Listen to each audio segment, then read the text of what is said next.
ఆలస్యం చేసిన కొంగ. ఒక ఊరిలో ఒక పెద్ద చెరువు ఉండేది. ఆ చెరువు దగ్గర ఒక కొంగ ఉండేది. అది రోజు చెరువులో ఉండే చేపలు పట్టుకొని తింటూ కాలం గడిపేది. ఆ చెరువులో అనేక రకాల చేపలు ఉండేవి. కానీ కొంగకు ఎప్పుడు కావాలంటే అప్పుడు చేపలు దొరికేవి కావు. ఒకరోజు కొంగకు చాలా ఆకలి వేసింది. చెరువు దగ్గరికి వెళ్లి చూసింది. దాని ముందే అనేక రకాల చేపలు ఈదుతూ ఉన్నాయి. కానీ ఆ రోజు కొంగకు ఏదో వినూత్నమైన ఆలోచన వచ్చింది. రోజూ ఇలా చిన్న చిన్న చేపలు పట్టడం ఎందుకు?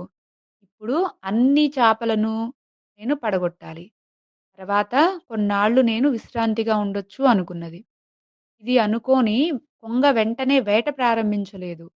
అది ఎవరైనా పెద్ద చేప కోసం ఎదురు చూస్తూ అలాగే అక్కడే ఊరుకుంది. చిన్న చేపలు దాని ముందే ఈదుతున్నా వాటిని పట్టలేదు. ఇవన్నీ చిన్న చిన్న చేపలు. ఏదైనా పెద్ద చేపను పట్టడం సరైనది అనుకున్నది. అలా కొంతసేపు గడిచిపోయింది. కానీ పెద్ద చేపలు మాత్రం ఎక్కడా కనిపించలేదు. ఎండ వెళ్ళిపోవడంతో చెరువు లోపలి చేపలు మెల్లగా లోతుల్లోకి వెళ్ళిపోసాగాయి. కొంగకు ఆ రోజు ఏ చేప దొరకలేదు.